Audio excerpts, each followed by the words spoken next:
Hey everybody, what is going on? I am Maximus Rex and this is Big Baby Reviews. Today is Rob Liefeld Day. It is Thursday, so we're looking at his latest issue from his early 90s X-Force run. This is issue number 7, cover dated February 1991. We're going to start with the cover as usual. Pretty basic kind of X-Force cover, Rob Liefeld pose. Something that we'll see a lot of in the future and that we've probably seen already a little bit of around this time, 1991. Pretty cool shot of Cable at the height of his popularity, obviously, so it makes sense to have him on the cover. He is absolutely giant, though, compared to these guys, so sometimes I wonder if at this time Rob Liefeld equates, age with size and height, because the characters are supposed to be kind of the early 20s or maybe even teen characters are very small, and the old man Cable is pretty damn huge. Maybe it's those cybernetic appendages, I don't know. It's just the arm, though, right? So not the legs. It's got those Liefeld thighs, which is cool because I love this period of Rob Liefeld's art. So I'm not bitching at all. I think this is great and interesting and, similar to what Kirby was doing. People might bitch when you compare Rob Liefeld to Jack Kirby, but he's doing that same thing where he's creating his own language, his own anatomy, and his own way of doing detail and stuff. Jack Kirby had the squiggly lines. Rob Liefeld has the hatched lines. You know what I mean?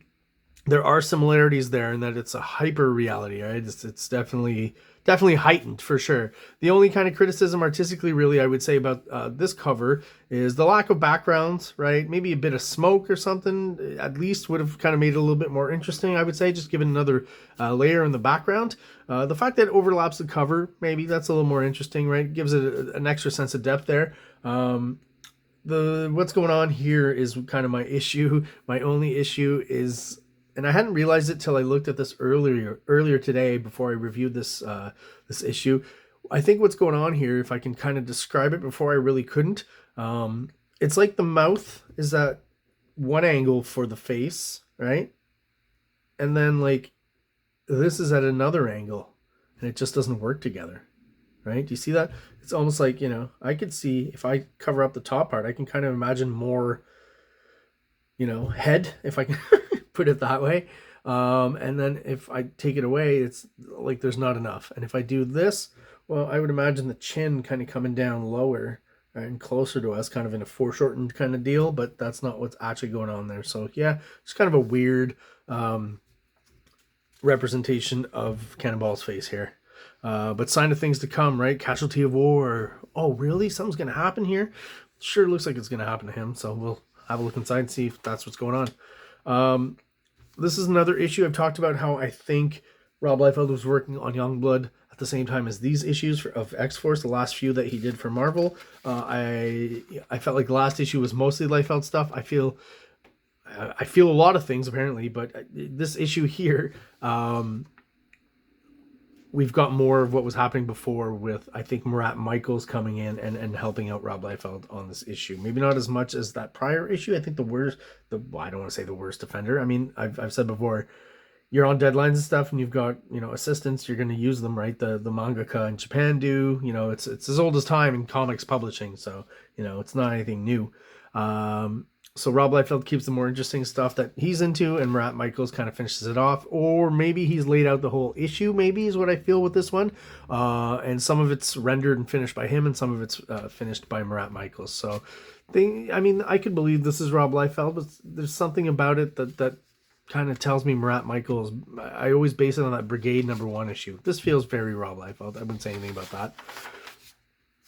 Even here, like, this feels like, again, Rob Liefeld layout for sure, but the inking is just odd all of a sudden, right? Like the hatch lines have become shorter, and like at this point they're just X's. So, and I kind of like it, but it's almost like they're doing a Barry Windsor Smith from the 70s or something a little bit. Like, I don't know how to describe it, but. And then here's a shot where I'm like, is Dan Fraga helping out Rob Liefeld at Extreme Studios at this point? Because like Murat Michaels or Dan Fraga kind of faces is more what I'm getting here. Someone else kind of trying to do the Rob Liefeld hair here. Yeah, just odd. Because if the actual credits are not going to help us out, but we'll go through Rob Liefeld, plot and art. Fabian Nicieza, whatever, Rob Scripter. Chris Eliopoulos, Rob's letterer. Steve Buccellato or Buccellato, Rob's colorist. No one's corrected me on these before. You feel free to if you know exactly how to pronounce it. If you're Italian or something, you know how to pronounce this, let me know. And if you're Greek, I would assume, let me know about Chris. Yeah, kind of I don't know, like, I'm starting to feel like sometimes these double page splashes now are kind of being wasted a little bit with it. You know, you've got the cool shot, but you no longer have the 2 or 3 or 4 kind of insert panels for the storytelling. You've got just the one big 90s panel on the right here. So I'm pretty sure Rob Liefeld's just blazing through these issues. As I stated, that I think he's also working on Youngblood. Maybe putting more effort into the final art on Youngblood than he is on X-Force at this point, right? So some of that Marvel budget that they're paying him for these issues is going to the assistants, right? That's kind of how it works. Under the Knife. Like, maybe that's a comment on his deadline. Yeah. The trees here, I don't feel are Rob Liefeld trees. Thankfully, someone threw them in, create a bit of context there.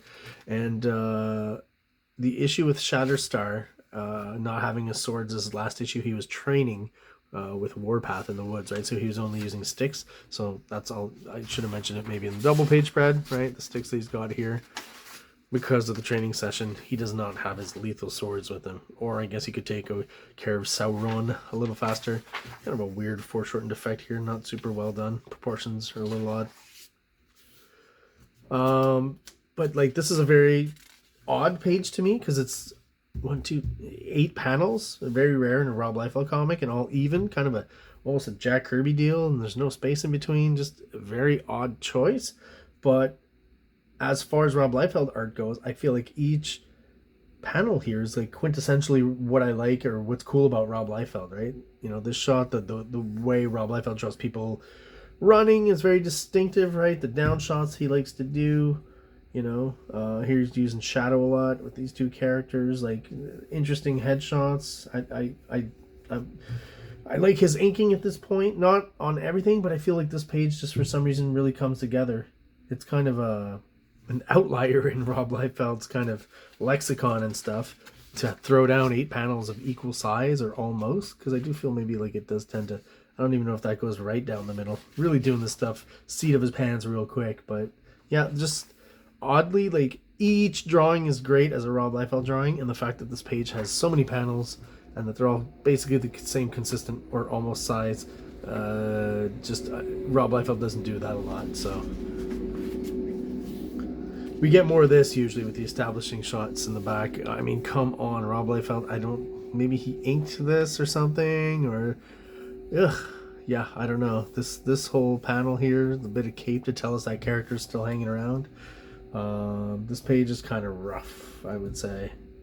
Very, very rough, especially on the backgrounds. Especially when you kind of throw it next to this page, which is heavily inked, right? And it's got like lots of hatching and stuff. This I definitely feel is Liefeld for sure. This is the kind of stuff he loves to draw. And then when I see again, you know, this could be a pretty close facsimile of someone doing the Rob Liefeld. I feel like the nose is not particularly Rob Liefeld-ish. It's almost more of a, even though the hatching is Rob Liefeld style, it's more of a Jim Lee proportioned face. The teeth I don't feel is how Rob Liefeld would have done the teeth here. So the hair even is someone imitating Rob Liefeld's type of hair. So maybe just, you know, a quick layout that Rob Liefeld actually inked himself, and then a quick layout that someone from his Extreme team did. This is my hypothesis as well. Never noticed this before this morning when I went through this comic, but this exclamation point that they're using for these 2 panels, very funny, very interesting. And I was wondering if maybe it's also kind of a, you know, there's a second layer to it if you flip it around, you know, in perspective, but basically the image logo, right? Interesting. Don't know if that's on purpose or not. Rob Liefeld, if you know the answer, let me know in the comments. I'm gonna assume he's watching, right? Yeah, so a few more pages here that look pretty Rob Liefeld-ish, although, you know, speed lines and stuff maybe being done by someone else, and not quite as many as Rob Liefeld, I feel, would usually throw in there. So again, it's probably getting some assists from the assistants. But these pages all feel pretty authentically Liefeld. the shot here, you know, surprisingly, he's pretty good at those undershots. This is weird though, right? This shot of the toad. And there's some really odd stuff going on here with the proportions with the legs of Shatterstar. Like this, I mean, just that top part seems all right. And then once you hit here, like, I don't know what's going on there. You got the chicken wing bottom part of the legs there, which could work. Rob Liefeld does that a lot. But this short, you know, there's it's called foreshortening, but this leg is just way too short. It's like he's got a mutant leg sticking out of his crotch, basically. And if a mutant leg is sticking out of his crotch, you can kind of assume maybe that's just his genitalia. But yeah, that's just an odd one. Throw that one in there with the Captain America with the big boobs, right? Still think the top part looks cool though. You know, it's that extreme guns and swords Rob Liefeld stuff. Looks good. So this is the best and most hilarious sequence in this issue. Again, the feel that this is like being done very quickly and on a deadline will really kind of become obvious here, I think. First of all, Rob Liefeld using a screen tone like this almost never happens. Kind of an odd and a weird choice. So just let me read the dialogue right there underground. They know X-Force is coming. They're coming in close. Get ready. I'm going to stack the decks in our favor. Click. After all, next time is the right time. Or sorry, night time is the right time. So she turns off the lights so that conveniently everything can now be in silhouette. And you could probably get through these pages a lot faster because you don't have to draw that detail, right? I mean, you know, and if this was an artistic, I mean, it is an artistic choice. He made the choice to do that. And by making that choice, it was also very convenient to get through a few pages a lot quicker, right? But I mean, I feel like a sequence like this does kind of work, but almost like, I don't know how to describe it because I think I know the reason why it was done here. It's kind of a little bit contrived and stuff. But if you were to actually set out to do a story like this that takes place at night or whatever, where the characters are always depicted this way, I'd be down for that. Because what's interesting is, again, it's not a full silhouette, and just there are just these certain elements that are highlighted, right?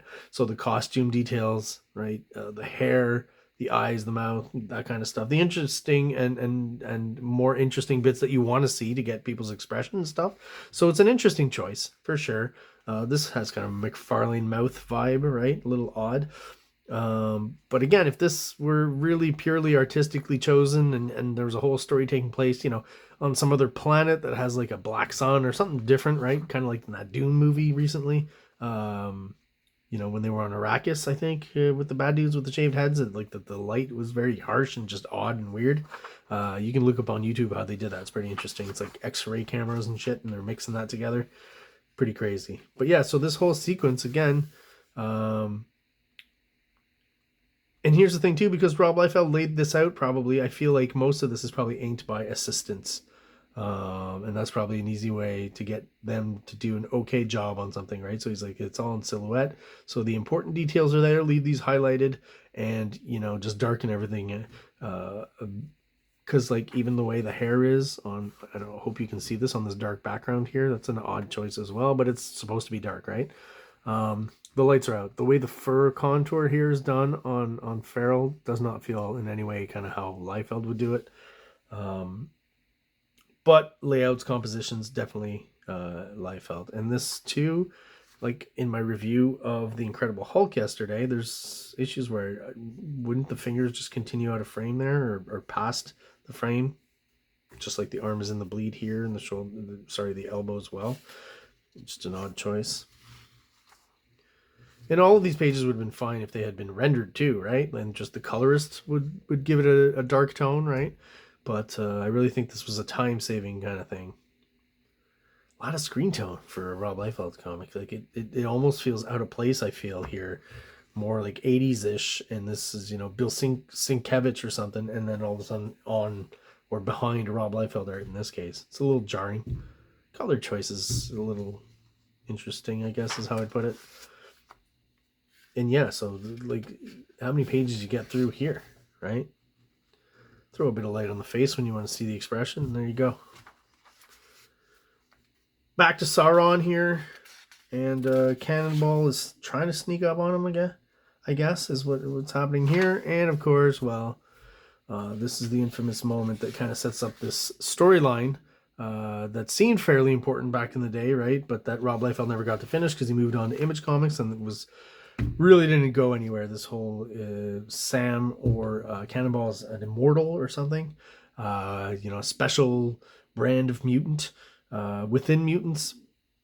And in this case, he was, you know, this whole situation where Sauron stabs him and they, you know, think he's dead.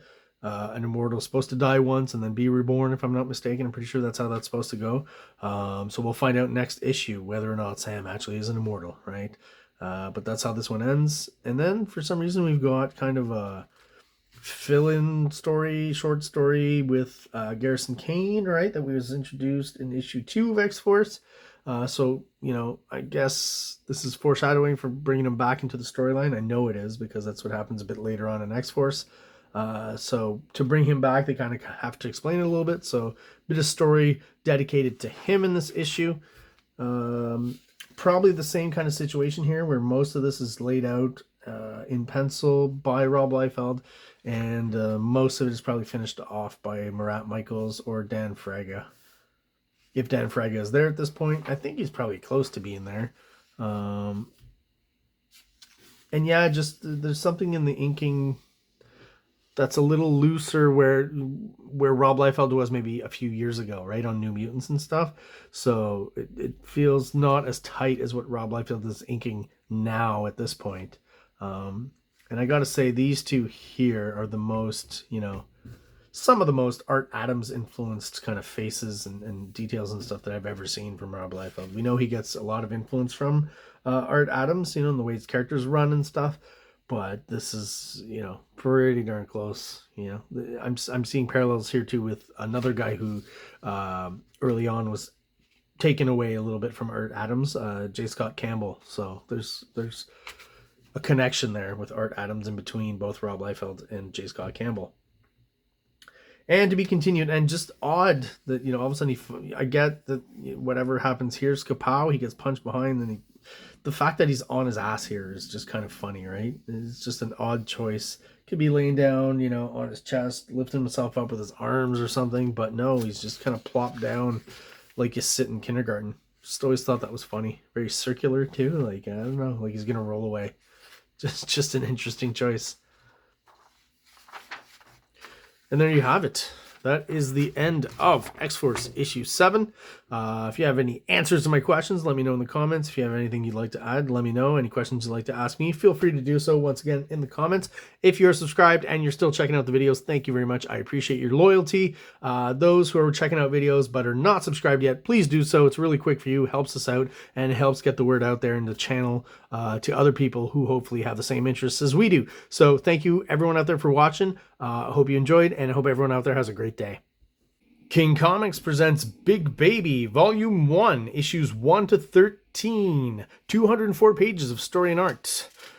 King Comics also presents Star Crasher one-shot, 32 pages, cosmic sci-fi surrealist adventure.